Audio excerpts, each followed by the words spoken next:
Kamusta mga idol? PBA update muna tayo. Stephen Holt malilipat na sa Hinebra? Kumakalat nga ngayon sa social media ang balitang ongoing na ang trade ng top overall pick ng Terra Firma papunta sa Hinebra. May katotohanan kaya ang balitang ito mga idol? Alam naman natin na matanda na ang dalawang point guard ng Gene Kings na si L.A. Tenorio at Stanley Pringle. Kaya nga hindi na nakakagulat ang balitang ito mga idol. Hindi nakapaglaro si Holt sa laban ng Terra Firma kontra Phoenix Super LPG. Kaya naman lalong tumibay ang usap-usapan na under negotiation na ang paglipat ni Stephen Holt sa Barangay Hinebra. Ayon sa lumabas na balita, si Stanley Pringle daw ang balak pakawalan ng Gene Kings kapalit ni Stephen Holt.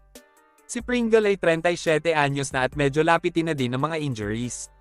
Medyo nabawasan na din ang tiwala sa kanya ni Coach Tim Cone dahil hindi siya ang ginawang point guard ng koponan habang nagre-recover pa si Scottie Thompson sa kanyang injury. Sa halip nga si Maverick Ahanmisi na ang madalas gamitin ni Coach Tim Cone bilang point guard ng koponan. Sakaling malipat naman si Stephen Holt sa Hinebra, panigurado na gagamitin siya ni Tim Cone bilang backup point guard ng koponan. Para sa kaalaman ng iba, si Holt ay may katandaan na din sa edad na 32. Magkasing edad lang sila ni Ahanmisi mga idol kaya paniguradong injury prone na din ang dalawang gwardya ng Hinebra. Madaming PBA fans nga ang nag-aakala na ang Magnolia Hotshots ang unang priority ni Al Francis Chua pagdating sa mga trade ng players. Madami na kasi ang nakakapuna na wala man lang pumapasok na magagaling na manlalaro sa koponan na ito mga idol.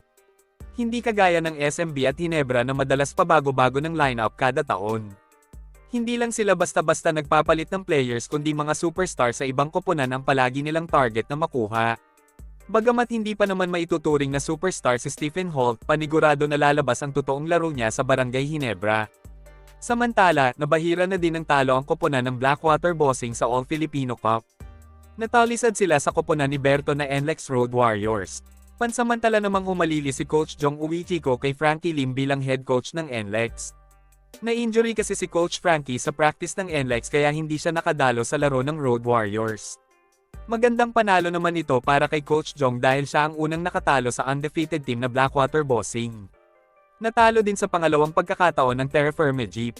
Sinamantala ng Phoenix Super LPG ang pagkawala ni Stephen Holt sa lineup ng Terra Firma kaya sila nanalo.